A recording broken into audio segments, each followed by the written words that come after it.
all aid projects through a counter-China lens. That was dismantled. Instead, the Biden administration wasted billions of dollars on a global green agenda that forced poor countries to rely on China for their energy needs. These countries sought more trade with and investment from the United States to bind our countries closer together. Instead, they got transgender, diversity, and abortion programs that have alienated billions of people. Despite what we hear in the media, there is no linkage between how we do aid and our national security. South Africa has received billions of American aid dollars, yet is China's main Africa partner. South Africa is the S in BRICS. It supports Hamas and Iran and opposes us at every turn at the United Nations. Last summer, Mozambique and Tanzania, other large aid recipients, conducted 2-week military exercises with the People's Liberation Army, expanding Communist China's power projection to the lip of our Atlantic Ocean. 19 of the top 20 USAID recipients are members of China's Belt and Road Initiative. While acting Chief Operating Officer at USAID, I approved strong vetting policies for our humanitarian assistance in countries swarming with terrorists. But that too was ignored by the Biden administration. Vast sums of US money have been diverted to fund terrorists in Gaza, Syria, Yemen, and Afghanistan. NGOs have been hit with heavy fines for violating our anti-terrorism financing laws. But closer scrutiny is warranted, for the problem is endemic in the aid culture. Last year, USAID launched its $45 million Global Civil Society program based on the social theories of an Italian Marxist.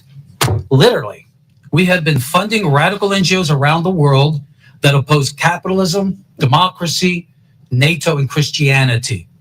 None of this is counter-China. This is counter-America.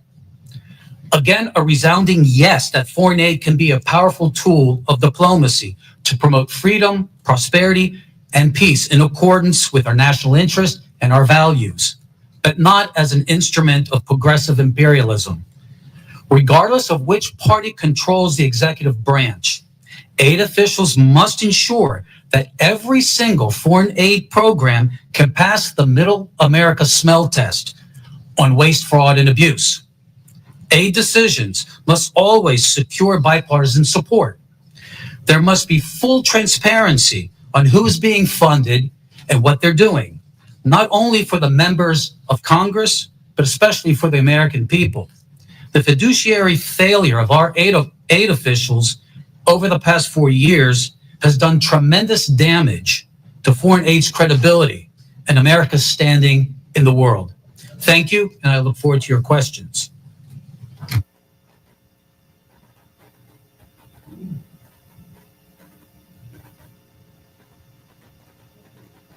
Thank you. I now recognize Greg Roman for his opening statement. Madam Chairman, ranking member, and distinguished members of this committee, thank you for the opportunity to speak today. My name is Greg Roman, Director of the Middle East Forum, and I'm here because there's a fox loose in the henhouse of our foreign aid system, a system intended to uplift lives abroad that instead has funneled millions of taxpayer dollars to radical and terrorist-linked organizations. If we don't fix these fences now, we risk fueling violence against our allies, our troops, and potentially ourselves. Let me be clear. This is a problem that began under the Obama administration and was exacerbated under the Biden administration. It's a problem that has been brewing across both of these 12 years of governance by a bureaucracy so insulated it can't always tell teachers from terrorists. The result is moral confusion among grant officers who unwittingly, and in some cases, may intentionally bankroll extremist causes. At the Middle East Forum for the last 12 years, we've engaged in oversight over all public spending relating to foreign aid, specifically those relating to Middle East and Islamist causes. And we have identified over $122 million, which has ended up supporting radical organizations or even directly bankrolling organizations which are considered to be terrorists by the US government. That's not pocket change, that's a jackpot for the wrong crowd. In terms of our specific findings, World Vision, Over the past 2 decades, this major evangelical NGO has received nearly $2 billion from USAID. But in 2014, World Vision facilitated a $125,000 grant to the Islamic Relief Agency, an entity linked to Al-Qaeda. Even after a whistleblower raised red flags, USAID rammed through the funding, pressured by World Vision, Sudanese warlords, and even U.S. officials who lobbied to delist the terror organization. Helping Hand Relief and Development. In 2023, only 2 years ago, it received a $78,000 grant from USAID, despite openly working with the terrorists who orchestrated the 2008 Mumbai massacre in India. Worse, the offer and grant came after the USAID Inspector General launched an investigation into a prior grant to the same group. The Jamal Trust Bank in Lebanon. The USAID dollars helped pad the pockets of this financial institution, later designated by the U.S. Treasury Department as a terror sponsor for sponsoring Hezbollah. This was no mere oversight. It points to a broken system that handed cash to a future terror financing entity. Some graphical evidence. Behind me, you'll see the Bayadar and Unlimited Friends Association, 2 groups in Gaza. Members of the Gazan charity Bayadar cozy up to senior members of the Hamas Politburo, like Abdul Salam Haniyeh, the son of slaughtered Hamas leader Ismail Haniyeh, credited as one of the planners of the October 7th attacks on Israel, which kill Israelis and American citizens. Meanwhile, UFA officials have called for their lands to be cleansed from the so-called, quote, impurity of the Jews. You'll see behind me 4 images which don't just show members of Bayadar and UFA associating with members of Hamas, but also USAID officials, employees of the U.S. government, receiving awards because of their cooperation with these 2 Hamas-linked entities. You even have a Facebook post from a few years ago, which is the USAID office in Jerusalem celebrating their relationship with a Hamas entity. I can't find anything more disgusting. And as the ranking member said, we're looking for evidence. This is not a conspiracy. This is a U.S. government communication. Lastly, masking the money trail. Billions of dollars in USAID grants are lumped under miscellaneous foreign awardees, making it impossible for Congress, the media, or the public to track who's really getting the funds. According to public testimony in another hearing in this Congress, a portion of this money has ended up in the hands of Al-Qaeda affiliates in Syria. How does this happen? The oversight conducted by USAID is as weak as a house of cards in a windstorm, like handing out cash in a dark alley and hoping it doesn't buy trouble. USAID's vetting system is archaic, relying heavily on self-reported data with no real-time checks or teeth. Primary grantees are entrusted to vet their own subcontractors, even when those grantees themselves might sympathize with radical causes. In places like Gaza or Sudan, groups with blatant extremist affiliations slip through because the so-called gatekeepers have no incentive or even an ideological desire to shut them out. This isn't a glitch. It's a feature of a broken system. And here's the kicker. It's a problem caused by bureaucrats now threatening American interests at home and abroad. It's not just about fraud, waste, and abuse. This is a threat to American national security and potentially criminal, and this committee should take action to ensure that the Department of Justice acts on it and does everything it can in Congress's power to not just investigate, but refer criminal actions to the proper authorities. Thank you. Thank you, Mr. Roman. I now recognize Tyler O'Neill for his opening statement. Chairwoman Green, members of the subcommittee, the last few weeks have featured revelation after revelation of how our tax dollars have been spent propping up radical left-wing causes across the world.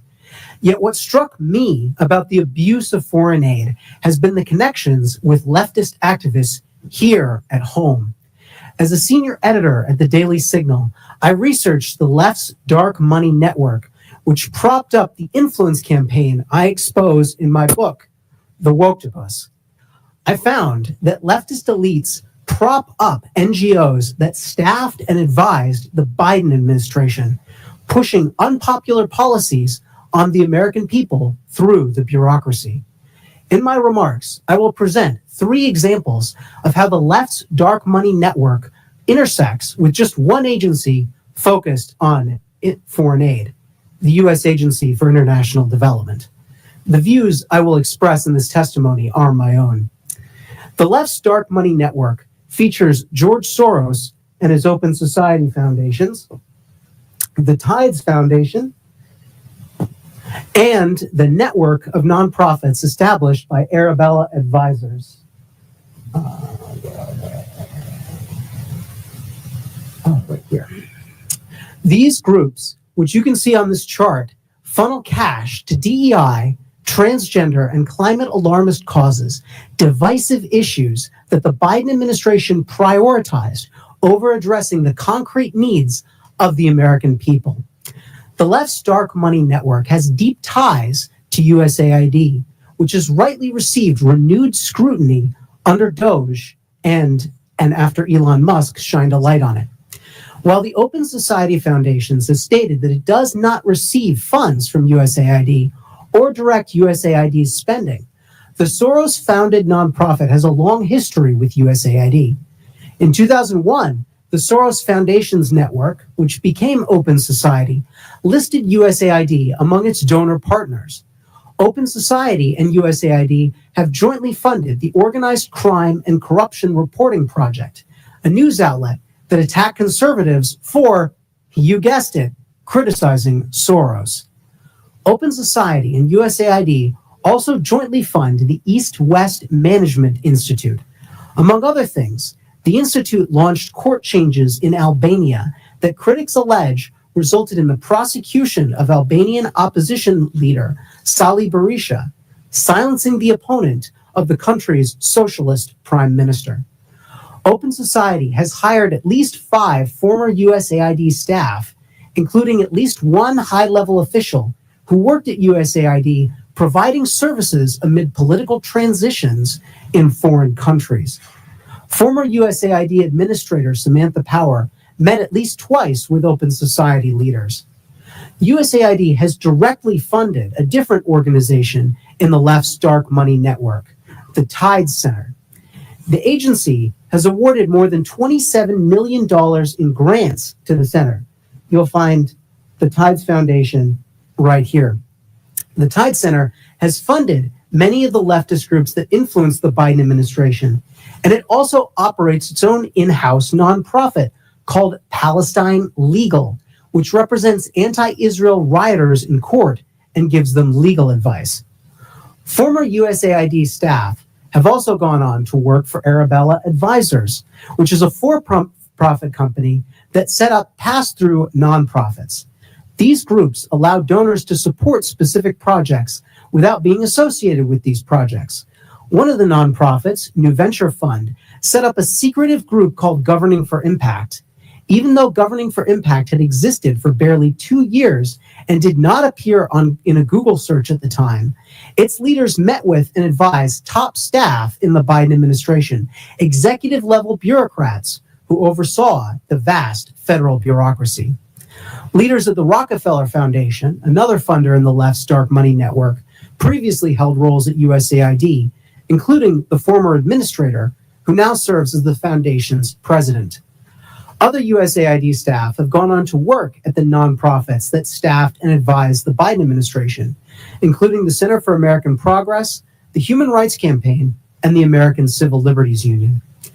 Personnel is policy, and these connections between the left's influence campaign on the Biden administration and USAID reveal how woke elites have captured the enterprise of foreign aid. Thank you. Thank you. I now recognize myself for 5 minutes of questions, and I will inform this committee and the public watching that pardon? Oh, sorry. I'm sorry, Mr. Unger. Apologize. I didn't mean to skip over you. I now recognize Mr. Unger for 5 minutes. Madam Chair, Ranking Member Stansberry, distinguished members of the subcommittee. I am honored to share my views with you. They are my own and not those of my current or former employers. I have served at USAID and the State Department in multiple roles and in non-governmental positions focused on U.S. foreign aid reform and global development. My government service took place during the administrations of Presidents George W. Bush, Barack Obama, and Donald Trump. Every U.S. administration since World War II has wanted to shape foreign aid in line with its goals. But strangling the system into extinction is akin to unilaterally disarming at a time of mounting geopolitical competition for partnerships globally. Throwing away our toolbox does not make us safer or well-positioned to influence the world. Our set of foreign aid tools reflects enlightened self-interest. With it, the U.S. countered communism and enhanced the education, farming productivity, and health of people around the world while also saving lives. Our international AIDS and malaria programs have collectively saved more than 35 million lives over the past couple decades. U.S. assistance has also built partnerships and economic growth, so much so that 11 of America's 15 biggest trading partners were former recipients of U.S. foreign assistance. We are now in a period of renewed geostrategic competition. China has been vying with the U.S. for partnerships across the global south, inking deals where it can. China can and will fill soft power voids left by the U.S. Other potential threats to our security are also connected to developing countries and fragile states. From the potential resurgence of ISIS in the Middle East to the spreading influence of Islamist militants and Russian mercenaries across the Sahel. On the eastern edge of Europe, Russian aggression may continue to grow unchecked, and in Colombia, the strife from neighboring Venezuela is spilling over to yield the worst violence in a generation.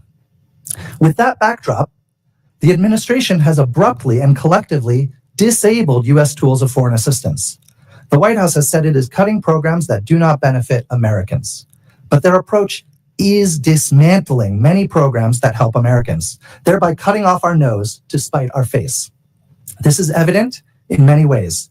First, the government has purchased more than $2 billion in food aid annually from American farmers, and American farms supply more than 40% of the food aid USAID sends around the world. But with the foreign aid freeze and stop work order, rice, wheat, and soybeans are going to waste in transit and in ports. In Houston alone, hundreds of tons of American-grown wheat have been stranded. The recklessness of the current approach is evident in health efforts, too. We need our foreign aid to prevent outbreaks of infectious diseases from spreading before reaching our shores. But U.S.-funded early detection and treatment for deadly diseases like Ebola have sputtered to a standstill. Even where very few waivers have been issued for some life-saving assistance, reports from implementers indicate that few, if any, programs have actually resumed due to payment systems not functioning and USAID staff layoffs. It is also counterproductive to eviscerate programs focused on other transnational concerns, ranging from conflict and corruption to migration and the trafficking of people and drugs. This unserious review process is additionally causing our government to be tied up in court cases that may drag on for years and prove costly in connection to broken contracts and potential violations of law. These losses are unnecessary, even if, or perhaps especially if, you believe, like I do, in the need for reforms. It is critically important to be able to differentiate between waste and congressionally appropriated projects that may reflect different policy priorities. Waste is the food rotting in ports. It's the purchased medicines that cannot be distributed. It is the cutting of programs and firing of people that then in turn prevents this administration from being able to meet its own foreign policy goals. Going forward, government will need an oversight approach to programming that includes the following. 1, a congressional notification and review process so committees can pause or halt projects. 2, implementing partners should undergo audits and submit detailed plans and quarterly expenditure reports. 3, in highly insecure contexts, there should be a vetting of key program staff against classified counterterror databases before US dollars are spent. And 4, an inspector general should be empowered to conduct investigations and other activities to help identify, prevent, and punish any proven misuse of taxpayer funding. The issue before you today is that these elements are precisely the safeguards that have already been in place at USAID, but the staffing to carry it out has just been gutted. By destroying this system of oversight, the administration has done more damage to effective programming than any specific project failures critics of foreign aid may choose to highlight. We should all care about foreign aid. We should care enough to make it better, not kill it. Congress has a role to play. Thank you. Thank you, witnesses, for your testimony. Again, Mr. Unger, I apologize. We can also confirm the World Program posted that the recent pause concerning in-kind food assistance to WFP has been rescinded. This allows for resumption of food purchases and deliveries Madam Chair? using USAID. Madam Chair, Are we going member to member, or do you get to make a speech in between each witness? If you're going to offer evidence or you're not testimony, in recognized. the clock. You're not recognized. It's Right. my time. Sure am. I now recognize myself for 5 minutes of questions. And this committee, based on this hearing and witness testimonies, will consider recommending investigations and criminal referrals. When Joe Biden was president, his son Hunter was on the board of a Ukrainian energy company called Burisma. The prosecutor general of Ukraine at the time, Viktor Shokin, was investigating Burisma for corruption. Biden threatened, and is on video, to withhold $1 billion of USAID grant to Ukraine if Shokin wasn't fired. Mr. Primorak, is USAID supposed to be used as leverage by a president to protect his son? No, we call that corruption.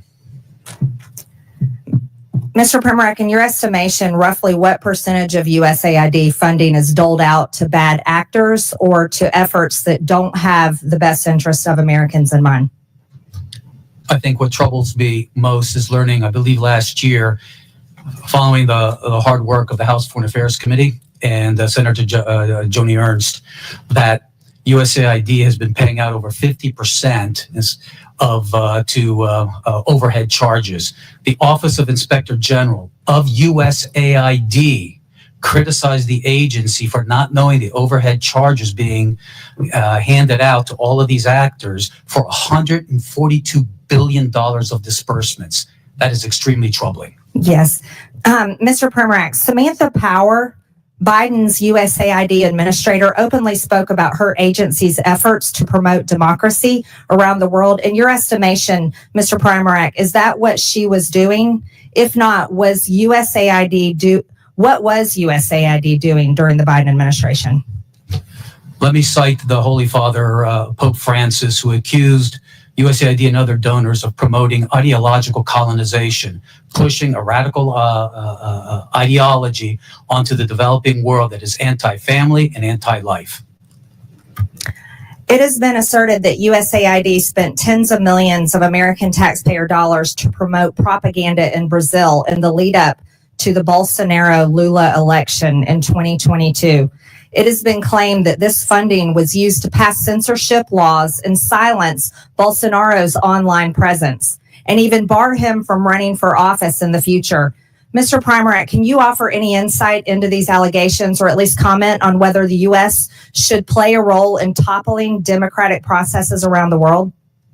I think what we saw was USAID weaponized by the Biden administration and by Samantha Power to attack any party that was conservative. It just didn't happen in Brazil. It also happened, for instance, in very pro-America, Poland and Hungary as well. One of the most extensive examples of regime change operations fueled by USAID is that of their role in the Syrian civil war aimed at toppling Bashar al-Assad. Reports from DD Geopolitics and other sources estimate that USAID funneled over $15 billion into Syria over a decade, covertly funding opposition groups, mercenaries, and anti-government networks under the cover of humanitarian aid. This included support for militant factions and propaganda efforts, often in collaboration with the National Endowment for Democracy. The operation culminated in Assad's overthrow in 2024 by Western-backed groups, with USAID's financial trails documented in congressional budget reports and criticized by Syrian officials as interference masses assistance. Mr. Roman, do these kinds of activities carried out by an American agency make Americans safer at home, or do they risk embroiling us in more deadly and costly foreign conflicts? When the agency is doing it according to the way in which represents American national security interests, it's correct. But when it's abused for political purposes, ideological umbrage, and sponsoring Islamism, which is inherently anti-American, it is the worst exhaustion of American taxpayer money that can be thought of, especially when it leads to the loss and danger to American lives. Mm-hmm. In 2014, during the Euromaidan uprising in Ukraine, which led to the ousting of President Viktor Yanukovych, USAID is estimated to have spent billions of dollars on civil society initiatives that were allegedly designed to destabilize the pro-Russian government. USAID specifically funded NGOs and media outlets that amplified the anti-Yanukovych sentiment in an effort to align Ukraine more closely with the West. We also know that 9 out of 10 of Ukraine's major media outlets receive funding from USAID. Mr. Roman, should Americans' tax dollars be funding propaganda? When it's pro-American propaganda, yes. But if it's supporting another Big Basket, 10 minute का नया नाम. As the ranking member for 5 minutes. All right. Well, thank you, everyone, and good morning. I appreciate that this committee is going to shed some light on what's going on at USAID, but I do really wish that our friend with his golden chainsaw would drop on by because, you know what, Mr. Musk, we really would like to know what you're up to. And so far, our friends across the aisle have shielded you from appearing in front of Congress. So come on down, bring your chainsaw. We'll be happy to host you. Let's dive into some of our questions with the witnesses here. Mr. Primorak, I appreciate your federal service. Thank you for serving as a Fed. I hope that you do not share some of the same sentiments we've heard here in Congress over the last several days, that our federal workers are somehow enemies of the state, but in fact are selfless, dedicated individuals who serve our federal government and dedicate their life to this work. And I understand that you were the author of the USAID chapter, Project 2025. Is that correct? Yes, that is correct. And I was intrigued to read it last night because there was a number of things that I agreed with, both in your testimony and in the chapter. In fact, some of the things that I agreed about are that U.S. foreign aid is a powerful tool, that it should align with national security interests, that we should not be empowering foreign adversaries. And I, too, am also deeply concerned about autocratic regimes like our adversaries in China, who are aggressively investing in soft power at the expense of the United States. And I also agree strongly with all the witnesses that we need reforms to our foreign aid, that we need more oversight, vetting, auditing, and inspection of what is going on. However, and I recognize that, Mr. Primorak, you didn't really touch on this in your oral testimony here today. I was surprised that in Project 2025 and some of your other statements, that one of the primary areas that you really have disagreed with the foreign aid that has happened under other administrations is in the areas specifically of climate change, LGBTQ rights issues, and promoting diversity and DEI. Is that correct? Yes. Yes. And although you did not testify as much today here about these issues, I want to just make sure you do believe in climate change, correct? Climate change, sure. Yes. Climate changes all the time. I'm a big reader of history. Yes. You can see throughout the millennia. Absolutely. And you understand that right now our allies in the Pacific who are on the front lines in pushing back against Chinese authoritarianism are requesting climate assistance from the United States because they are facing some of the most extreme impacts of climate change, correct? According to USAID Just document, a yes or no, sir. You understand that about our Pacific allies, right? Of people killed by climate change, 99% drop. Sir, the It's not question is, radicalism, do it's good you infrastructure. understand that our Pacific allies who we have defense agreements and compacts with are asking the United States for climate assistance as for the exchange to provide a place for the United States, for example, to push back against Chinese authoritarianism? You understand that, correct? Yes, under Trump. Yes. We were Okay, helping so them that is why we are involved in providing financial assistance and foreign aid around climate change, in addition to the fact that it is a global threat. Now, I understand that you also, and I'm not even going to use the language here because I very much disagree with it, but I just want to ask, you agree that LGBTQ people exist and have human rights, right? Absolutely. We were doing that under Trump 1. And you also agree that our governments and our institutions should look like and reflect the people that they represent, especially overseas? It's part of being able to actually engage with foreign governments, correct? If we want to do counter China, there's nothing more that has alienated I'm asking billions you a of very people than pushing straightforward an question. ideology that they resent. Okay. Well, I see that you're not interested in engaging in the conversation. And while we can agree to disagree, I'll take this as a difference in values, maybe worldview. But I just want to point out here that this perfectly aligns with what the Trump administration is doing and trying to gut programs around diversity, equity, inclusion, supporting LGBTQ rights and human rights overseas, and climate change, and helping our allies overseas. And this is not waste, fraud, and abuse. This is a different worldview. You can't just call something waste, fraud, and abuse because you disagree with it. Now, Mr. O'Neill, it's nice to see you here again. Oh, I am out of time, and I will circle back. Thank you. I now recognize the gentleman from Texas, Mr. Cloud, for 5 minutes. Thank you, Chairwoman, and I appreciate you holding this hearing. I appreciate you witnesses for being here. It's been astonishing to watch. We already knew that there was a tremendous amount of waste, fraud, and abuse in our federal government, but to watch over the last few weeks as the extent and egregiousness of it has been revealed. I've said a number of times how aggravating it is that this government is forcing the American people to pay for the demise of their own country. We've seen this a number of times, especially in how foreign aid is treated. And much of this funding we're realizing now, as Mr. O'Neill has pointed out, we're uncovering is the world's largest money laundering scheme in history. And so I would like to think that if these kind of things were put to a vote, that our friends on the left wouldn't vote to support a pickle maker in the Ukraine, or to have transgender operas in other countries, or to send people to Paris Fashion Week and the like. I would like to think if that was a vote, that would also get a no vote on the other side of the aisle, that this is stuff that is not necessarily, the taxpayer dollars shouldn't be funding. But you got to wonder about the vitriol you see when these things come uncovered to protect these things. Now, definitely the border trafficking institution that was set up, the complete industry, the censorship apparatus, those are examples where we really saw that these taxpayer dollar funds were going to these NGOs that were purely leftist organizations that were turning out voters and getting all this, basically being a campaign front at taxpayer expense. And so you got to wonder how this is happening, because this is not in the legislation. There's no line item in the legislation that has these sort of things in it. So, Mr. Primack, I'd like to ask you, where are these decisions being made? Who's making the decisions about where these dollars go?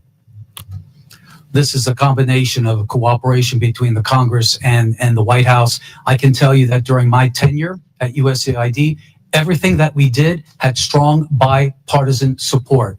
Unfortunately, when President Biden came in, but it's someone in an agency somewhere, is that right? Making the decision at how's that decision made? Who's making that decision? Like, that is before the check goes out. Who's pushing the button that says send this check?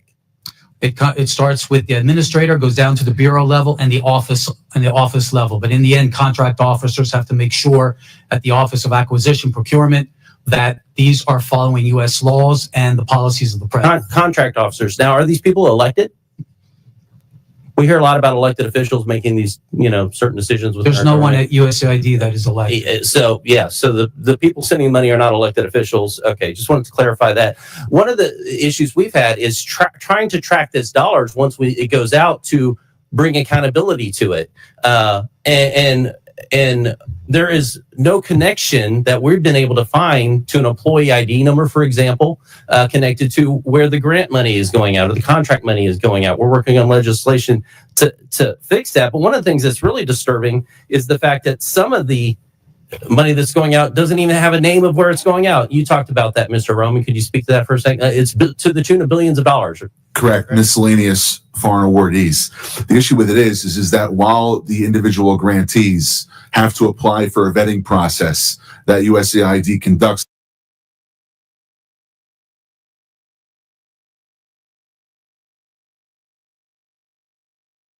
on delivering on government efficiency will come to order. Welcome, everyone. Without objection, the chair may declare a recess at any time. I recognize myself for the purpose of making an opening statement.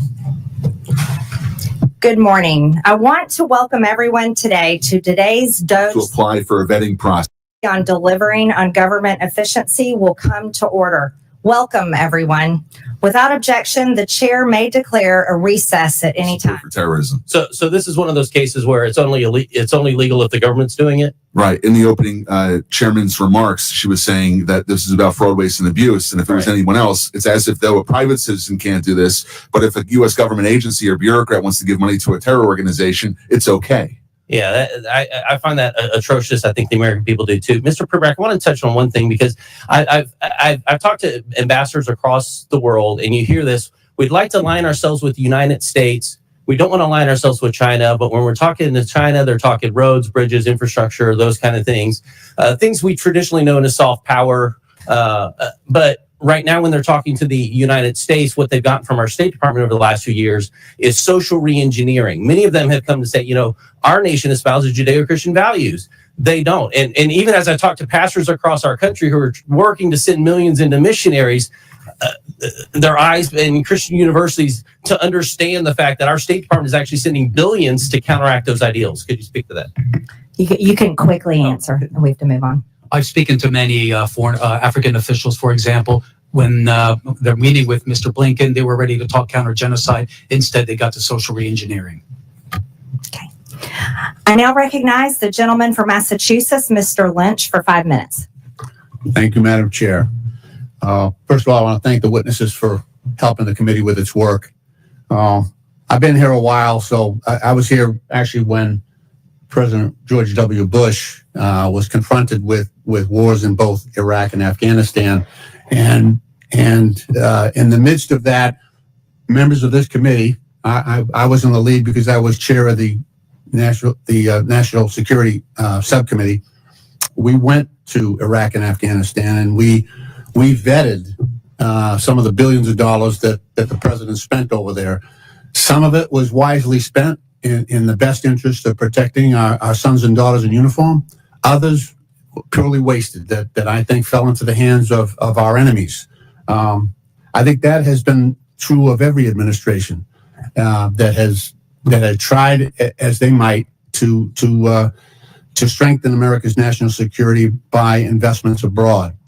I do want to say that what troubles me greatly is that now we have a cessation of all foreign aid.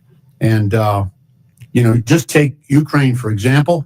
I know it's been $174 billion in aid from the U.S. to Ukraine. It's important to note that $174 billion, most of it was spent here in the United States and paying defense workers and defense contractors and putting Americans to work. 90% of that on the defense side. And then when you look at the grain shipments that we have made, not only to Ukraine, but to others, because obviously their agricultural systems are inoperable right now, those are American farmers. And Madam Chair, I would like to ask for unanimous consent just to submit this article from the Associated Press entitled "The USAID Shutdown is Upending the Livelihoods of Farmers and Other Americans." Without objection. Thank you, Madam Chair. So, and what also troubles me is that now we have a president saying that Ukraine started the war. And Mr. Ullman, you're a really smart guy. You're up on this stuff. You pay attention. Do you seriously believe that Zelensky invaded Russia? Okay. No, sir. Okay. I'm just happy to hear say that. I expected that, but look, members on this committee, some are new, so some weren't there, but we all sat in classified briefings for months where our defense and intelligence personnel would brief us and say, okay, this week, Vladimir Putin is moving his armored divisions from Vladivostok in eastern Russia, 4,000 miles and positioning them in front of the Ukraine border, anticipating an invasion. And then, afterwards, after the invasion, actually 2020, I think it was, Putin took credit, said, I ordered the special operation against Ukraine. And yet, we have a president saying the opposite. He's saying that Ukraine invaded Russia. They started the war. And it's just, to restate Mr. Primarak's question, was there one Republican in the room that raised their hand and said, "No, Mr. President, no, Mr. President, that is a lie. That is false"? I didn't hear anything. Not one of my colleagues corrected the president and stood up to him and said, "No, Mr. President. No, Mr. President." It was Russia. It was Russia that started that war. They invaded Ukraine. And it's right for the U.S. to stand with Ukraine and their people. I didn't hear any of that. That's what troubles me. I had instances where I agreed with George W. Bush on some things. And I had plenty that I disagreed with. But, that's Congress's role here. That's our job, to call out the troops of power. And so this idea that all foreign aid should be suspended is an attack on common sense. It's an attack on American national security for this country, and we should be more careful. I agree. Let's look at the areas where we're spending foreign aid in an area and in a way that is good for U.S. national security, and let's get rid of the stuff. Some of it you've already pointed out that it is not in our central interest. That's a good process that I would like to engage in. Thank you, Madam Chair. I yield back. I now recognize the gentleman from South Carolina, Mr. Timmons, for 5 minutes.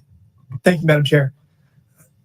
My colleagues across the aisle are quick to judge the actions of this president in the early days of his administration.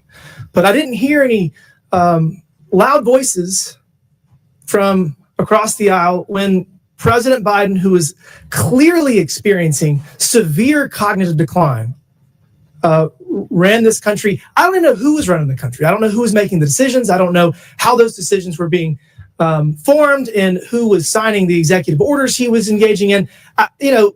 So it's just very rich that I'm hearing all of these concerns about President Trump's efforts to negotiate peace in Ukraine and the manner in which he's going about it.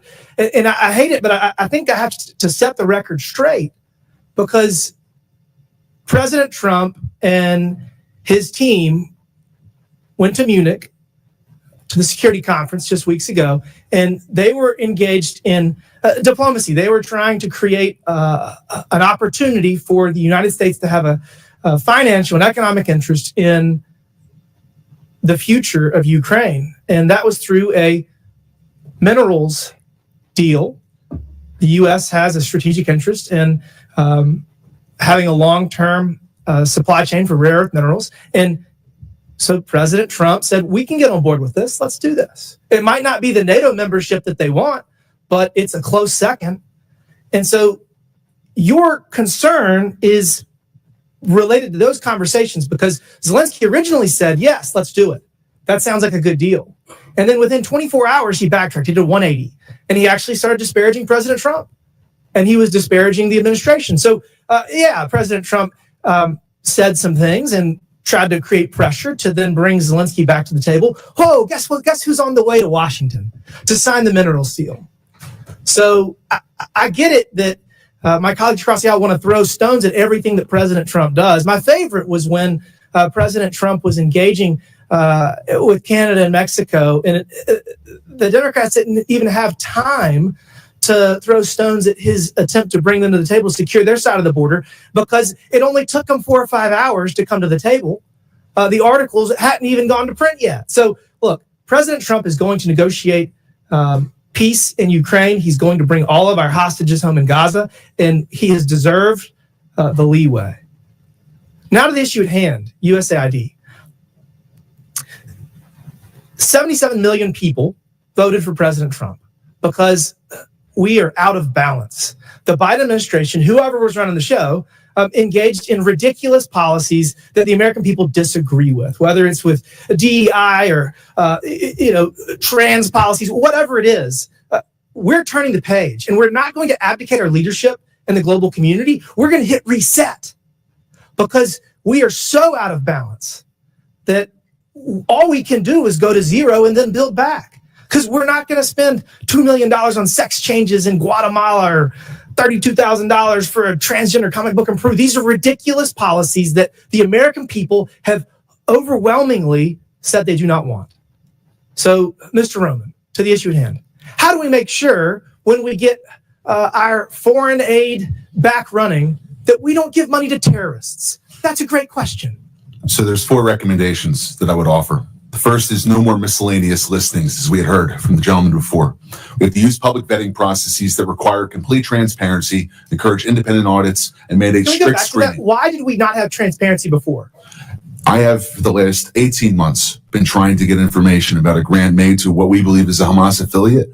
And the Freedom of Information Act Department, or the Freedom of Information Officer at USAID, has stonewalled me for the last year and a half. And this goes back all the way to 2015. It's as if Bureaucrats think they know better. bureaucrats think they know better. Guess what? We're going to create transparency across all of government.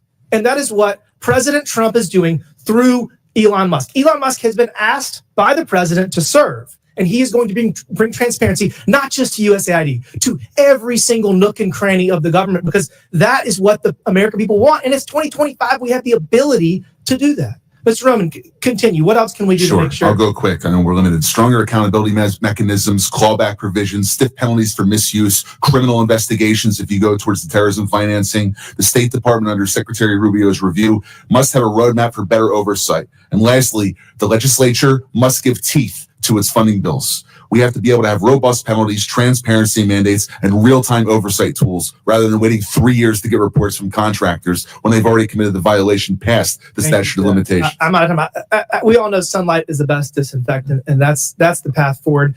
With that, Madam Chair, I yield back.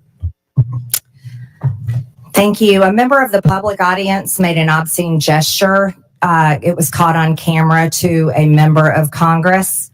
I would like to remind everyone in the hearing room to follow the rules of decorum. Capitol Police will now remove the offender, and I expect members of the audience to maintain decorum. We'll take a pause for a brief moment.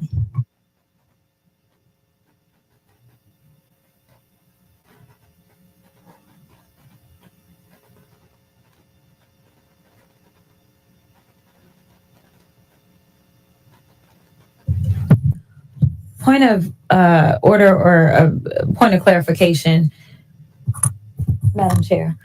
Okay. Well, never mind.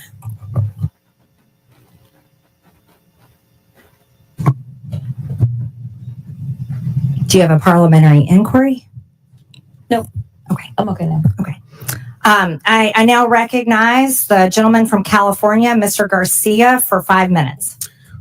Okay, well, thank you to our ranking member, our chairwoman, and I want to thank our witnesses for also for being here today. Thank you all for joining us. So this is obviously our second hearing on DOGE, and certainly as Elon Musk and Donald Trump work together to destroy our federal agencies. Now, a lot has happened in just the last few weeks since DOGE has been off rating the federal agencies that we care so much about. We know that FAA staff have been fired, making our airspace less safe. Veterans Affairs staff have been fired, risking services for our vets. Food safety and health staff have been fired as we face a bird flu pandemic. And all of our agencies have been thrown into chaos by Elon Musk's emails demanding, of course, that federal workers respond to what they're doing in the last week, which he's now had to, of course, retract. Now, we're here today to discuss Elon's attack on foreign aid, which has been severe. And I want to also bring, again, this is a pic of co-president Elon Musk, who, of course, is leading DOGE. And I brought this pic, of course, to our last hearing. And I know some folks were upset by it. But just to be clear, we know that Elon Musk is dangerous, he's incompetent, he's chaotic, and he's killing programs that we rely on. We know that he's helping to push through massive cuts to Medicaid that could rip healthcare away from millions. He's pushing tax cuts that will benefit him and his billionaire friends. And he is causing real harm to federal workers. Now, some of Mr. Musk's most damaging actions have actually been towards USAID, which we're discussing today. Over 14,000 adults and 1,500 infants have now been estimated to have possibly died because of the Trump administration's attack on AIDS treatment programs that are actually ongoing, as we know. They're hurting real people and damaging our national security. Now, if you look at this chart and you look at all spending in the government, and you want to look at foreign aid, of course, of which USAID is a part of, it's less than 1% of our total budget. USAID spends around $40 billion per year. Around $40 billion per year of this entire federal budget. Meanwhile, other parts of the budget, including, for example, the Defense Department, spend almost 16% of all federal spending in fiscal year 2025. It's in fact about half of other discretionary spending in this chart. Now, the Department of Defense is the only agency to never pass an audit. USAID actually passes audits all the time. And yet we're attacking the one agency that actually is able to pass an audit while we leave untouched the agency, of course, that can't even pass an audit. Last year, the Department of Defense failed to account for 63% of its assets. Trillions of dollars worth of equipment haven't been properly documented. And it's not just their failure to pass an audit. I want to just quickly ask about some key programs that are over budget and behind schedule. This, of course, we know here is the F-35 fighter jet.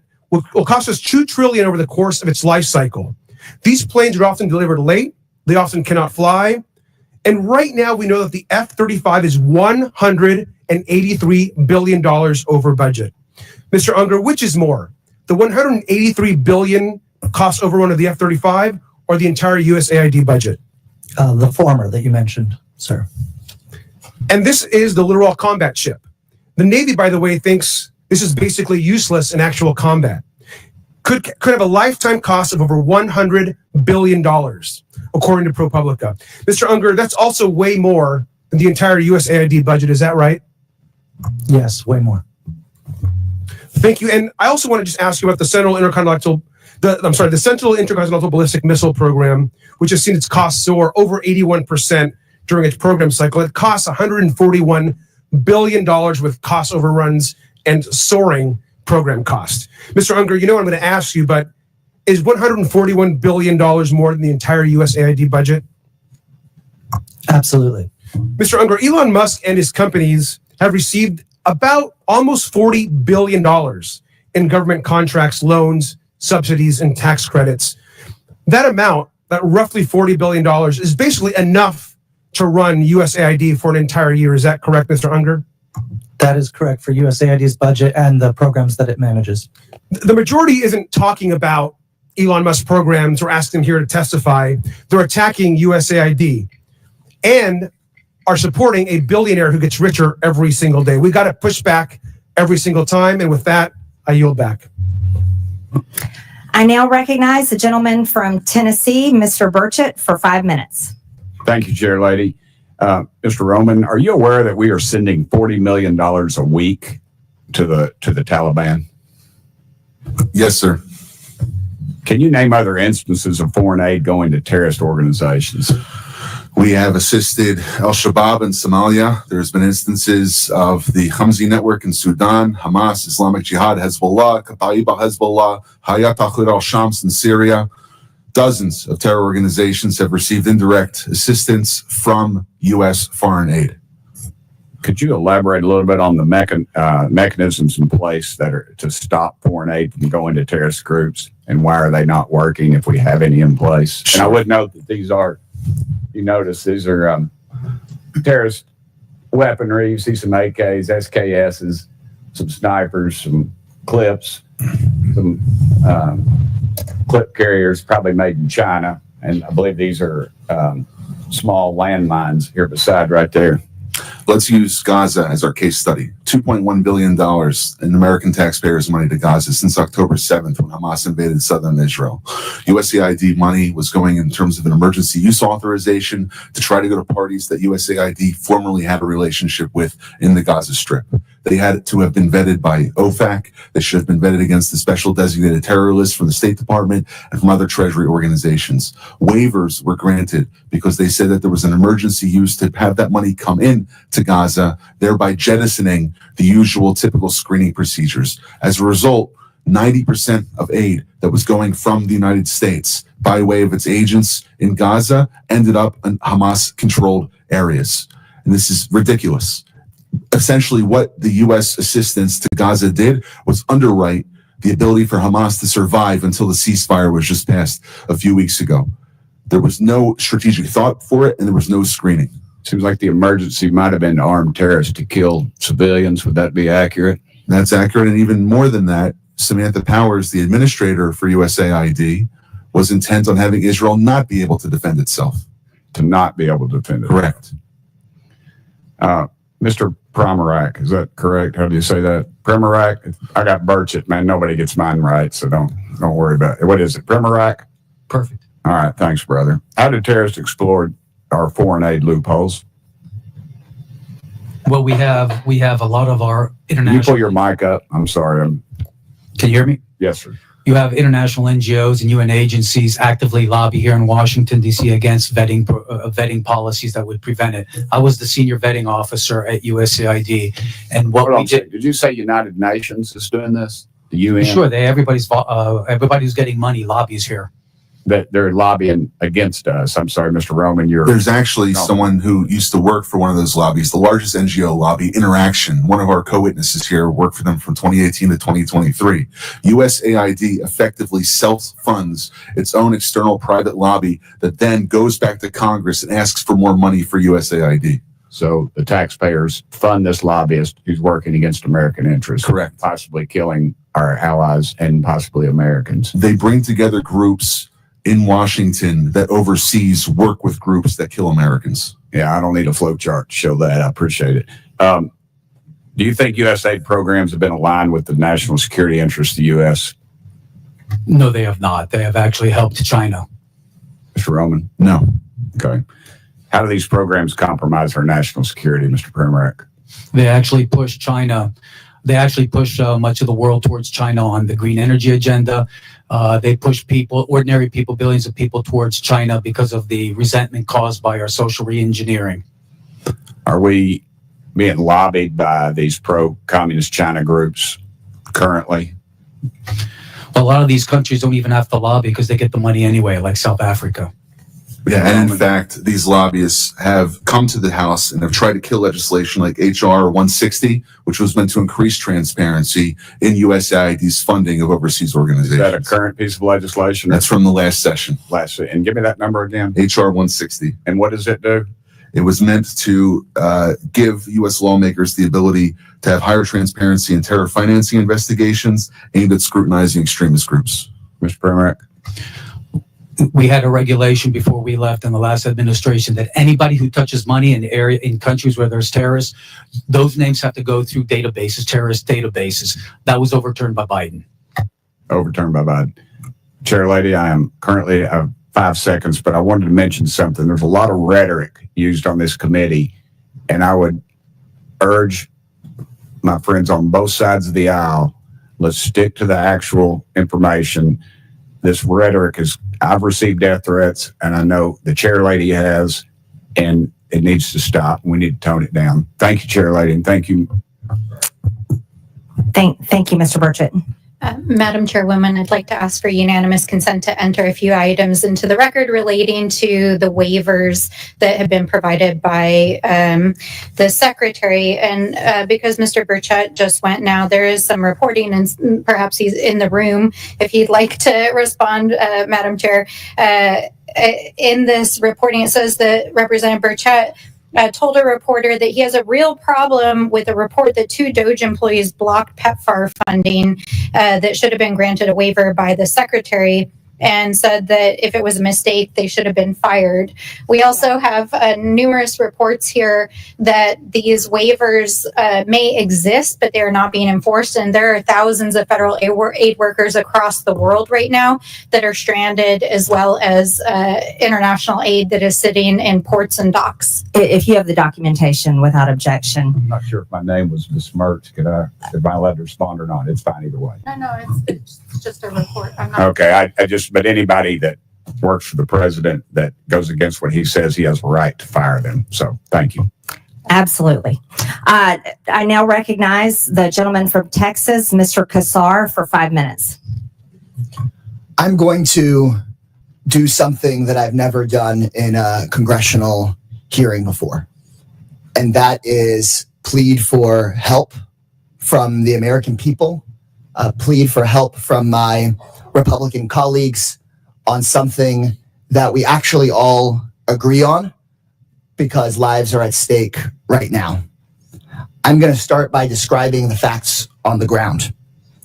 Millions of people are at risk of dying of starvation in areas of the world where Democrats and Republicans have already agreed and committed to feeding them with American-grown food for humanitarian reasons and for global stability.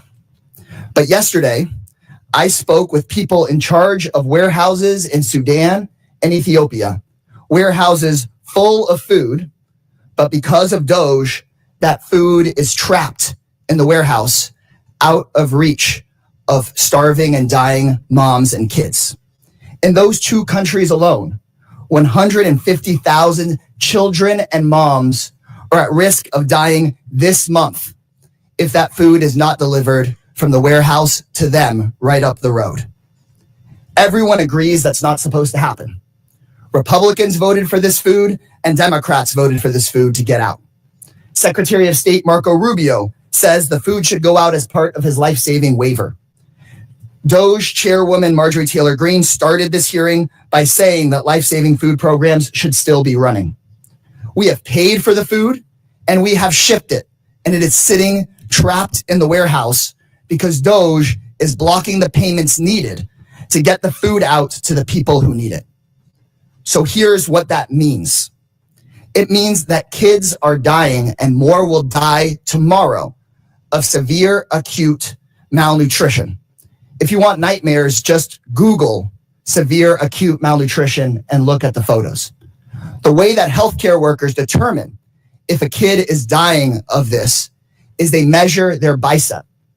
And if their bicep is less than 4.5 inches around, then that means you could die of starvation tomorrow.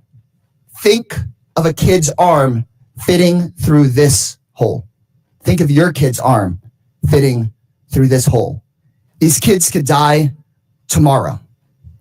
You've heard today about the waiver for life-saving humanitarian assistance, and all I'm asking is for Rubio's waiver to be made real. People watching at home, you can do something about this. I know many of these hearings are live on Fox News. I'm a Democrat. For many of the people watching, you may not agree with me on many issues, but I think we can all agree that this food needs to get out of the warehouse and to these kids.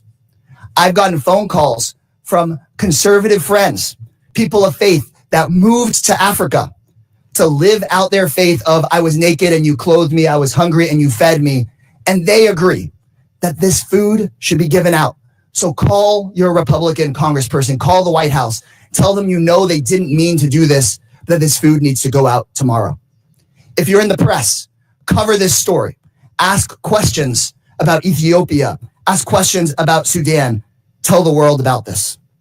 And to my Republican colleagues, DOGE is not going to listen to me, but you can fix this. Pick up the phone, make a phone call. Y'all could save lives today. Send an email. Please put politics aside, get the food out of the warehouse, save these kids' lives. You can save these kids' lives. With that, I yield back. The gentleman yields without objection, and I'm entering for the record a post from the World Food Program that states we can confirm that the recent pause concerning in-kind food assistance to WFP purchased from U.S. farmers with Title II funds has been rescinded. This allows for the resumption of food purchases and deliveries under existing USAID agreements. It also enables WFP to continue working with our NGO partners who play a vital role in distributing emergency food assistance to people affected by war, floods, droughts, and other disasters around the world. WFP continues to work closely with the U.S. counterparts and all our donors to ensure consistent, uninterrupted emergency food assistance to hunger hotspots that span Sudan, South Sudan, Gaza, Haiti, and other crisis areas. I now recognize the gentleman, where's my list? Now recognize the gentleman from Missouri, Mr. Burleson, for 5 minutes. Thank you, Madam Chairwoman, and good morning to our witnesses. I want to talk a little bit about the difference between real charity and fake charity or phony charity. Real charity is an individual seeing a need, feeling the love in their heart, the compassion for their fellow man, digging money out of their own pocket and giving it to the people in need. Government charity, fake charity, is taking from somebody else and giving it to whoever you think that you want to give it to. Let's call this USAID program for what it actually is. It is a disgraceful betrayal of the American taxpayer. It's all under the guise of being charity, but for years, the Democrats have turned USAID into their personal slush fund, funneling billions of our hard-earned tax dollars into a cesspool of left-wing propaganda, all masquerading under the guise of charitable aid. And what did we get for it? Not stronger allies, not safer borders, and hardly a dime's worth for the American interest. No, we got absurdity for it. Taxpayer cash bankrolling climate activism, DEI, that are frequently at odds with the values and the needs of the countries that we're supposedly aiding. This isn't aid. It's a shakedown of our taxpayers, courtesy of the left-wing bureaucracy working with dark money networks that Mr. O'Neill described so eloquently earlier. Now, I have a question for Mr. Roman. As DOGE has recently brought to the forefront, USAID has often used American tax dollars to push leftist ideology abroad. One of these areas is exporting radical renewable energy agenda, which I believe is not only not in the best interest of the U.S., but it's also detrimental to the very countries that the aid is supposed to be helping, subsidized by anti-competitive energy policy. Can you touch on the impact that this policy has? Without being a meteorologist or climatologist or a geologist, I can't necessarily speak about energy, but I can speak more largely about the sponsorship of agendas which are anathema to American interests abroad. Specifically in the report that we published about 3 weeks ago, we were finding that there were special interests who would come to USAID contract officers, they would make recommendations, and it was basically the granting like a political commissar in the Soviet Union would do to his favorite unit, rather than looking at what was actually good for the United States. Thank you. Mr. Pimrak, it was once quoted by Samantha Power. She declared that USAID is a climate agency. And so DOGE recently canceled 10 climate and clean energy programs, including a nearly $85 million award aimed at increasing, clean energy in Africa. Also, a $18.7 million program for electric vehicles to be adopted in Nepal. My question to you is USAID a climate agency? They wasted a lot of money on it. I can't think of any other agenda that has caused as much poverty and hunger as the climate agenda. For example, the higher energy costs hits the poor the hardest. For poor farmers in Africa that have to rely on natural gas-based fertilizers, it became too expensive, so crop yields just plummeted. And these countries at the same time were prevented from developing their own fossil fuel industries in which they could generate the income to finance their own social services. Thank you. And my last question has to do with the promotion of values outside of the values of the United States and Western culture. As a member of Congress, I've had diplomats from other countries come meet with me in my office and beg us to stop using the aid that we're sending to their country as a leverage point to force them into doing things that their countries find abhorrent. One of those is the promotion of abortion. US aid is being used to push ideologies, including abortion ideology, across the globe. In fact, during the Biden administration, one of his first actions was to sign a memorandum reinstituting the foreign aid to abortion programs. But Mr. O'Neill, that jeopardized the same funding that was supposed to be helping people with AIDS. Yeah, we've seen throughout the Biden administration the impact of these far left organizations propped up by the left's dark money network, pushing a host of causes, particularly on abortion.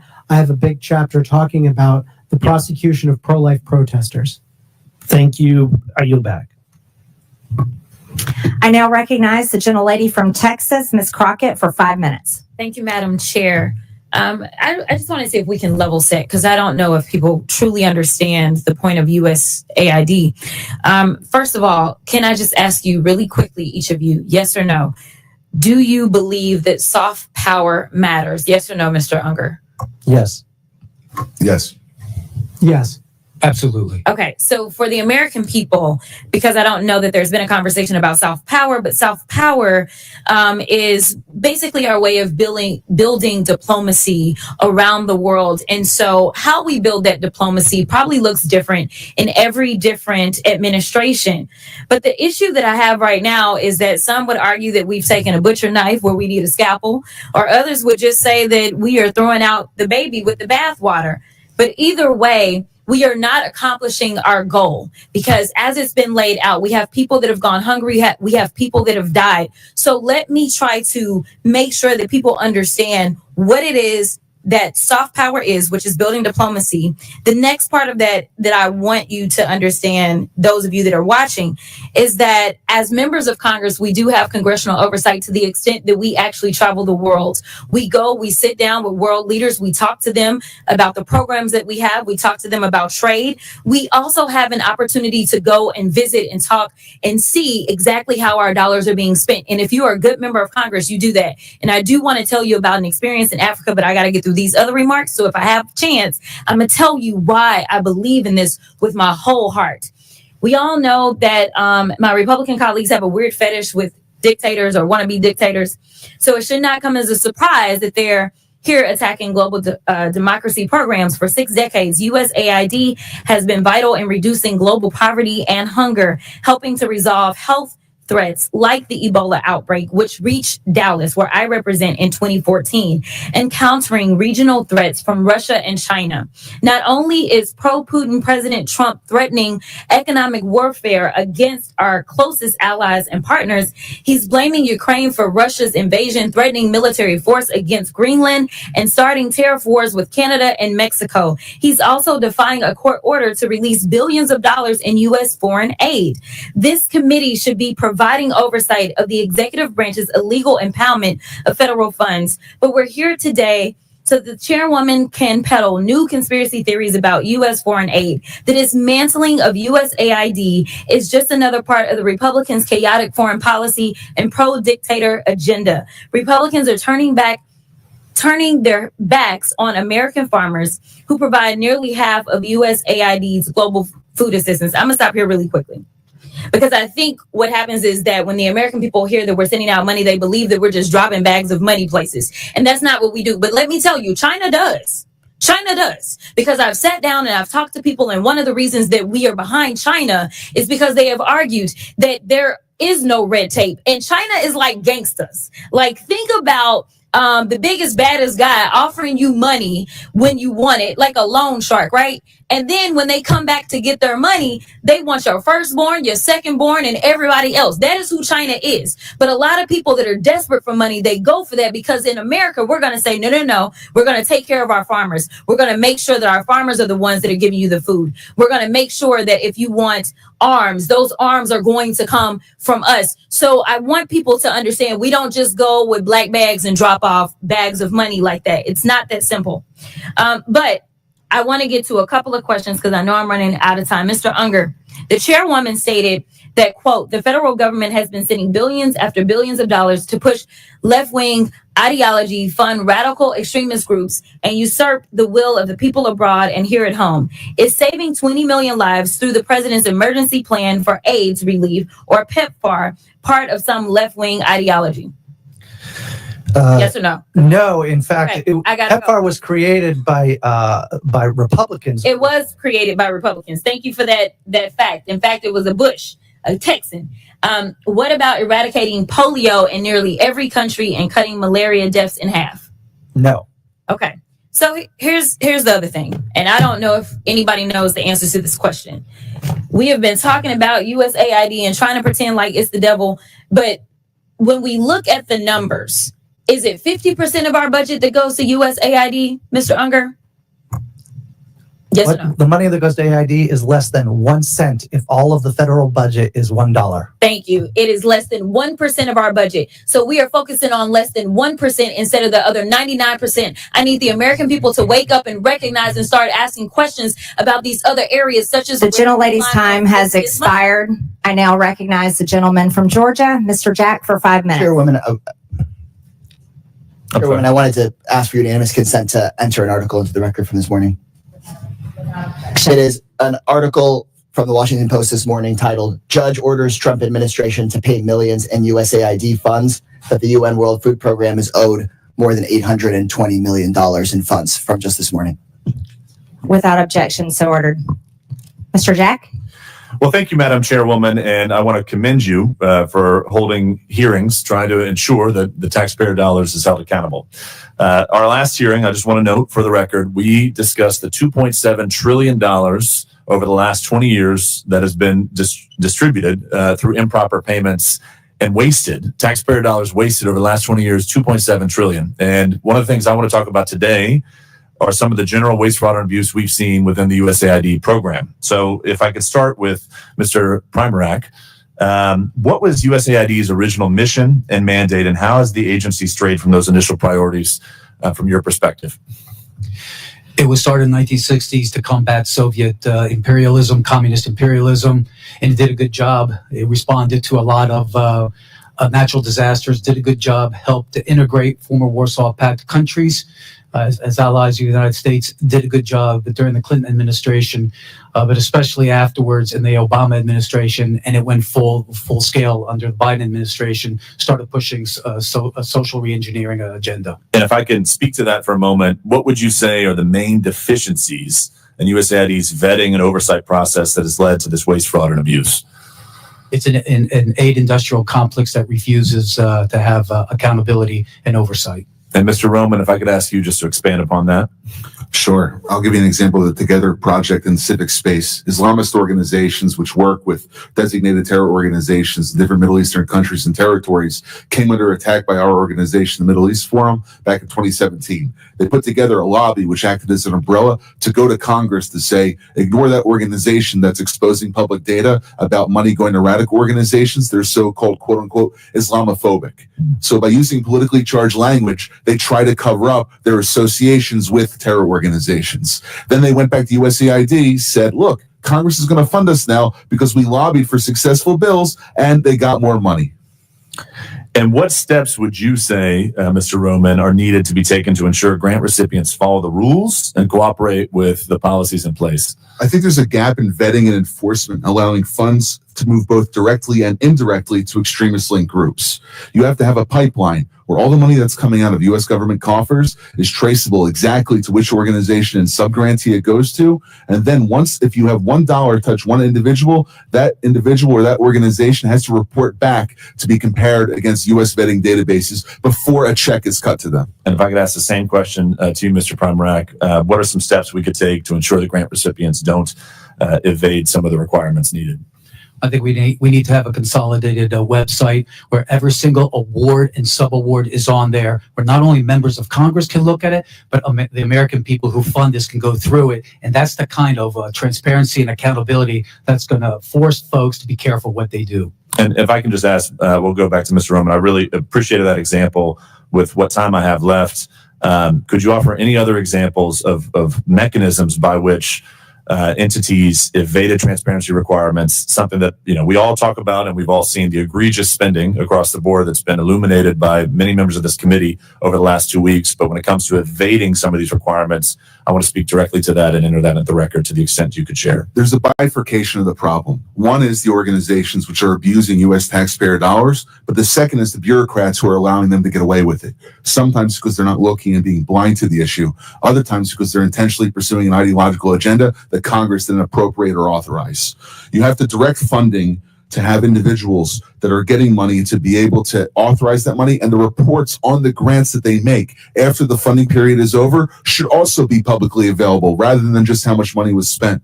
In addition to that, there is many other individuals and partnerships that go beyond USAID. For instance, foundations supporting extremists, persistent lapses in sanctions enforcement, and also potential violations of U.S. criminal statutes. The report that we put out suggests that funding streams may have contravened laws prohibiting material support to terrorism, sanctions violations, fraud, and false statements, both by the grantees and some of the grantors. Well, I appreciate the testimony from both of y'all today and for all witnesses for appearing before the committee. Ultimately, I think what the chairwoman's been trying to do through these hearings is try to ensure that American taxpayer dollars are protected and used to the betterment of American citizens and our interests here in our country, and they're not wasted. And if I could just spend, Madam Chairwoman, the last 20 seconds of my my questioning today, noting that we in our committee should have a decorum. And the other side, after our last committee hearing, which should have been a bipartisan issue, talking about waste, fraud, and abuse within government programs going out the door, shortly after that hearing, one of our committee members called for real weapons to be brought to this political debate. And I think that's atrocious. I think that's egregious. And I would just like to note, I will reclaim my time, but I'd just like to note, Madam Chairwoman, that I think you're not recognized, Ms. Stansbury. You're not recognized. Time and you're spreading lies. You're not recognized, Ms. Stansbury. so. I will just close by saying we should have more decorum in this, and expect it, especially from the American taxpayers who are paying our salaries to be here. Thank you. Thank you. And I do want to agree with that. There was a member of this committee that went on CNN and said it's time for actual weapons to be used. That is documented. It's on video, and we will not tolerate that type of language and calls for violence on this committee. I now recognize the gentleman from Texas, Mr. Gill, for 5 minutes. Thank you, Madam Chairwoman, and thank you so much for holding this hearing today. We've heard throughout this hearing a bit more of the same shrill calumny against President Trump and Elon Musk that we've been hearing for months now. But I am happy that a few of our colleagues did concede that we need more oversight and auditing of our foreign aid. I'd like to remind them that every time Republicans try to do that and audit where government money is going, they try to stonewall us. So I hope that they will get on board with protecting the American taxpayer. I think as it relates to foreign aid, to the extent that we do engage in foreign aid, it of course should advance American strategic geopolitical interests, our commercial interests, and of course should help ameliorate major humanitarian crises. But it ought to be rooted in realism, which is a recognition that we have strategic interests abroad that we ought to advance. And it ought to be rooted in a rational conception of the way the world actually is, and not the way some leftist secular bureaucrat at USAID believes the world should be. I think that forcing transgenderism and novel sexual fetishes on more traditional cultures does not advance American interests. It alienates the United States on the world stage. We've also seen USAID money going to oppose many of our allies abroad. Madam Chair gave a few examples, and I'll give a few more here. We've seen USAID money funding efforts to influence elections in India against Prime Minister Modi. We've seen our ally Hungarian Prime Minister Viktor Orban accusing USAID of funding left-wing media outlets that are opposing him. We've seen USAID give $12.5 million just last year to the American Near East Refugee Agency, whose staff openly called for violence against Jews. The Refugee Agency also funded projects of the Unlimited Friends Association, which is a proxy organization for Hamas. This is not advancing our strategic interests abroad, and these are not promoting American values. Mr. Unger, I've got a couple of questions for you. You've mentioned USAID as representing American ideas in action. Is that right? Yes. Do you believe that spending over $3 million for being LGBTQ in the Caribbean is a reflection of American ideas in action? I believe that the programs that are focused on global health, and yes or food no is security- fine. Yes or no will the suffice. programs that in global health and food security and economic growth. No, are absolutely I'm not. in the interest I'm talking about being LGBTQ in the Caribbean. Is that a reflection of American values? Yes or no? I believe the programs that you're referring to are a reflection of. I'll take that as a yes. What about spending $70,000 for the production of a DEI musical in Ireland? Is that a reflection of American ideas in action? Yes or no? Yes. Yes. Okay, great.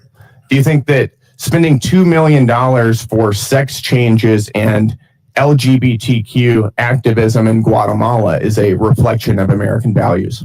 The information that you are using is Yes so or no? faulty that it doesn't. It's a yes or no describe the question. USAID It's a- projects. No, that is a direct description of what we're spending our tax dollars. Do you think that sex changes and LGBTQ activism in Is that what Guatemala is that coming is an from? accurate reflection of American values abroad? Is It's a that yes or data no coming question. from DOGE? Is that a yes or a no? What I want to understand This is the a data yes or coming no from question. DOGE, because they counted the same I'll take that USAID as- program you're 3 not going to times. filibuster. We're reclaiming my time here. We'll go to another one. How about $1.5 million to promote job opportunities for LGBTQ individuals in Serbia? Is that a reflection of American values? Providing job opportunities for allies around the world is absolutely in the interest of the American people. Well, I would like to maybe challenge you if you really believe in promoting DEI. I've got about 20 seconds left. Then in giving jobs to somebody based on their minority status or the color of their skin or their sexual proclivities, you might want to consider stepping down from your job and giving it to somebody who has more minority points than you do. Well, if that were what With that, DEI I is yield. about, My time maybe is I would, over. but it's I'm not what yielding. it's about. I now recognize the gentleman from Texas, Mr. Fallon, for 5 minutes. Thank you, Madam Chair, and my colleague from Texas did a very good job. Listen, the sky is falling. We hear it now, and not just in the DOGE subcommittee, but we hear it in oversight from our friends across the aisle. The sky's falling. The world's going to end. People are going to die. And then when they say Elon Musk's name, it's never Elon Musk. It's Elon Musk. Reckless gutting of the federal workforce and this hyperbolic fear-mongering is brought to you by the American left. Why I ask, and so many others, the DOGE committee Dems are using this, quite frankly, sloppy, lazy, widely inaccurate, and really boring rhetoric.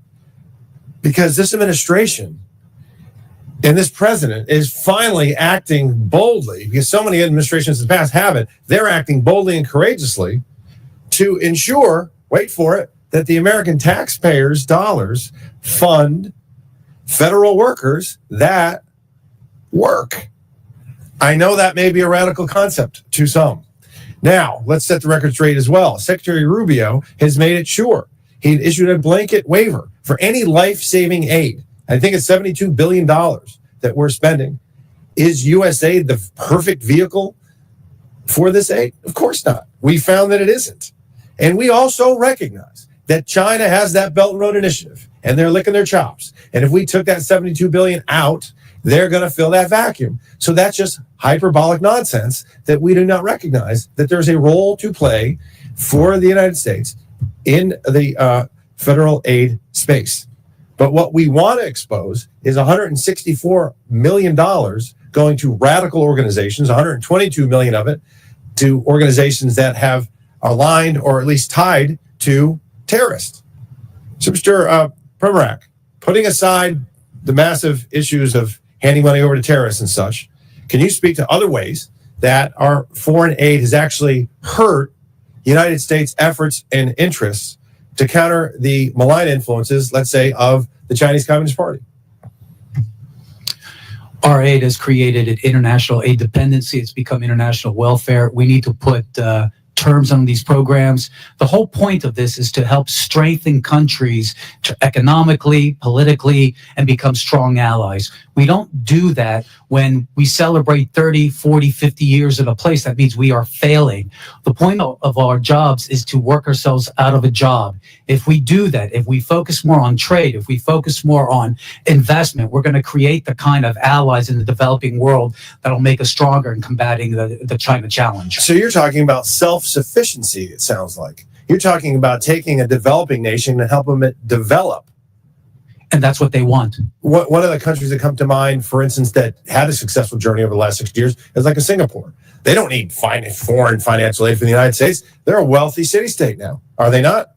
Yeah, countries like South Korea, Taiwan, and other places benefited. Look at them now. Wild successes. Okay, so also, Mr. President, while I got you, do you know of if USAID sent any funding toward lab research in Wuhan, China? Just what I've seen in the newspapers. Yeah, clearly we shouldn't be sending our foreign aid to China when they're our greatest adversary. Mr. Unger, thank you for being here. Just to follow up on some of the things that Mr. Gill was asking you, $2 million, and this is a source. This is from the Federal Award Identification Number. So this clearly happened on the USspending.gov website. $2 million to quote activity to strengthen trans-led organizations to deliver transgender surgeries. Do you think that's a good use of taxpayer money? I defer to Congress, sir. If Congress appropriated the money and was notified about the program, then I believe it's in the interest of the American people. Do you think it's a good use of taxpayer money? I believe it's a good use of taxpayer money for Congress. That is very telling. Thank you. I yield back to the chair. Thank you. Thank you. In closing, I want to thank our witnesses once again for their testimony today. And Chairman Comer was going to be here but got tied up. I now yield to the ranking member Stansbury for closing remarks. All right. Well, thank you, Madam Chairwoman. It's always a wild adventure here in the Oversight Committee. And as the language was just used, wild and sloppy is not what's happening in this committee, but what Elon Musk and Donald Trump are doing to our foreign affairs and foreign aid. And in fact, if my friends across the aisle would like to understand the real world impacts of the tens of thousands of Americans who've been laid off and the people who are suffering around the world, go home and talk to your own constituents, because we know they're coming to your town halls, and we know that behind closed doors, you are calling the president and you are calling secretaries and telling them that your constituents are upset and that you don't support what they're doing. So I do not appreciate you all sitting here pretending like this is not what you support. Okay? So let's talk a little bit about the gutting of foreign aid and global realignment that's happening under Trump. They're dismantling this agency. They're withholding funds. They're firing tens of thousands of U.S. aid staff. They're hacking federal data systems. They're stranding aid workers across the world. International food aid is rotting in ports. American farmers have lost millions of dollars in income. And a global realignment with our foreign adversaries, including Vladimir Putin, is happening at a scale unlike anything we have seen in American history. And the administration knows that these activities are illegal. They know that they've overstepped their constitutional authority. They know they're violating statutory law. They know they're violating appropriations law. They know that they're violating federal employment laws. And they know that they are reversing American foreign policy in a way that we have never seen before. And Donald Trump and his allies are trying to redefine the Constitution by tweet. They're threatening federal judges, intimidating federal employees, and yes, even members of Congress using the Department of Justice. And why? We don't know, because not a single person from the administration has come here to testify in this committee or in any committee about what DOGE and Elon Musk are actually doing. And if you look at the so-called transparency that Elon Musk put online, the math does not add up. Talk about wild and sloppy. Our friends across the aisle like to talk about how he's some sort of genius. And this dude couldn't even post a simple spreadsheet that adds up. It's literally off by tens of billions of dollars. You guys, that's wild. I mean, like, literally, that's wild. But in spite of this, our friends across the aisle are acting like everything's normal. And last night, they passed a budget resolution that not only is going to gut Medicaid and Medicare, but is going to make these cuts in federal firing permanent, even though they know it is making America less safe. And in the meantime, Elon Musk is actually awarding himself additional federal contracts. In fact, yesterday it was reported that he gave himself the FAA contract for communications. I mean, you guys, this is like graft, waste, fraud, abuse, all of the things. It's happening in front of your eyes, literally, and they are breaking the law while they cozy up to our foreign adversaries. And I know that Donald Trump thinks that he's a king because of social media. Of course, he keeps repeating this. But let me say this to you, Mr. Trump. 250 years ago, the people of this great nation rejected a reckless, abusive king, and we won't go back.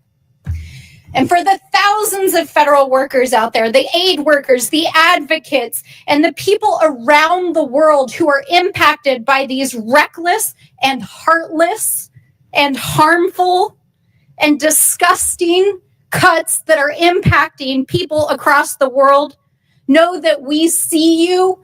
We stand with you. We are fighting for you. We are in the courts. We are in Congress. We are in our communities, and we will hold this administration accountable. And we will not abandon our allies or our humanity. So with that, I say to all of you, be strong. We will fight back. I now recognize myself for closing remarks. And threats against the President of the United States will not be tolerated by anyone. And the math does add up. The United States is 36 trillion in debt. 36 trillion. There's plenty of spreadsheets that show that. As a matter of fact, there's a debt clock. You can watch it continue to tick upwards every single day. In fiscal year 2024, the government spent over 1.8 trillion more than it took in. And in fiscal year 2025, the interest on our debt is expected to exceed $1 trillion. That's everybody. I don't care how you vote. The American people do not want to continue to fund these propaganda campaigns, regime changes, terrorist, LGBTQ initiatives, diversity, equity, and inclusion, and other Democrat globalist initiatives. And even if the people did want to continue supporting such causes, guess what? They can support them with their own money through private donations. Because the reality is, everyone, we are flat out broke. If the U.S. government operated like any other private business, which it should, by the way, it would be completely bankrupt and it would be out of business. Last year, we spent almost $2 trillion more than we took in. The United States government is not a charity, and it is not to be used and abused by the bureaucracy to implement the far left's agenda and impose it on the entire world.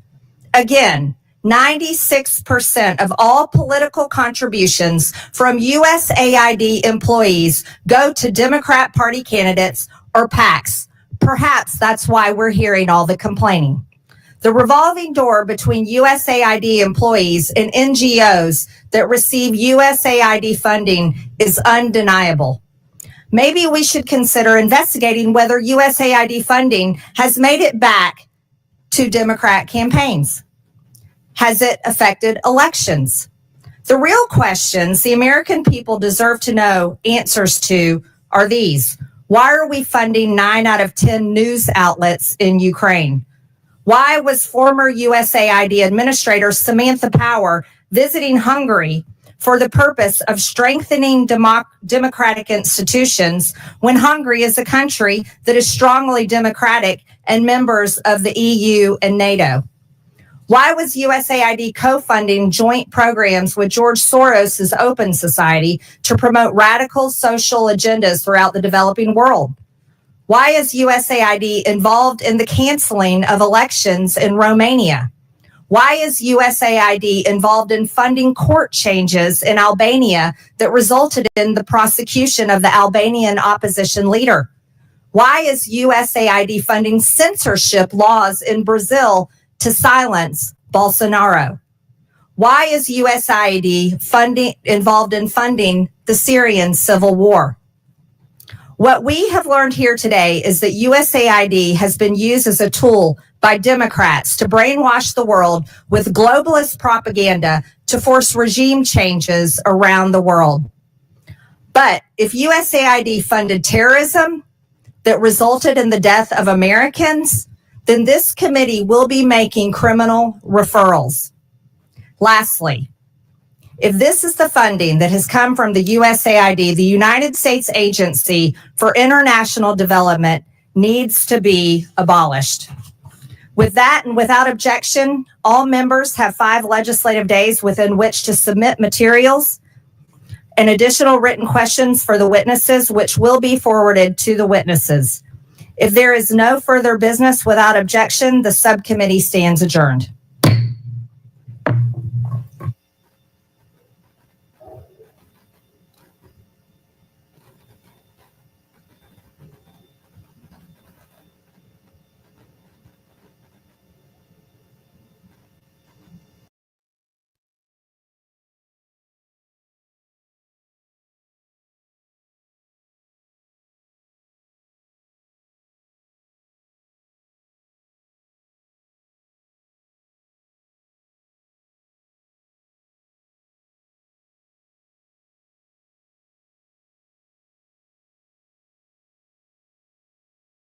I recognize myself for the purpose of making an opening statement. Good morning. I want to welcome everyone today to today's DOGE Subcommittee hearing on U.S. foreign aid.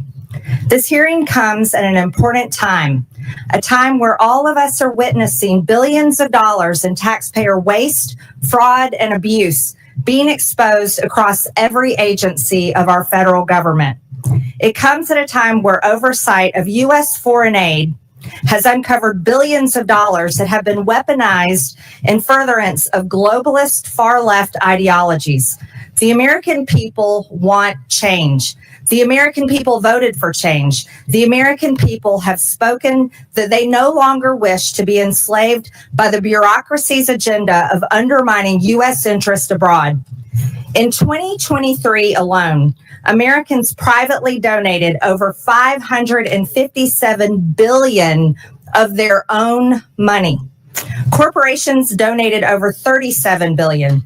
Foundations donated over $103 billion. That is incredible of the American people. In 2023, nearly 76 million Americans, almost 30% of Americans, formally volunteered through an organization. Volunteered. The government did not make them do that. They did this on their own. Donating and volunteering time is what supports schools and shelters, hospitals and hotlines, food banks, and more across only our country. Not only our country, but across the world. Ask anyone in Western North Carolina. Whether it be individuals, churches, or businesses, the American people are the most generous people in the entire world. And I'm so proud of that. They should be the ones who decide where their money goes. They can choose if they want to donate to a charity, a school, a church, or a nonprofit.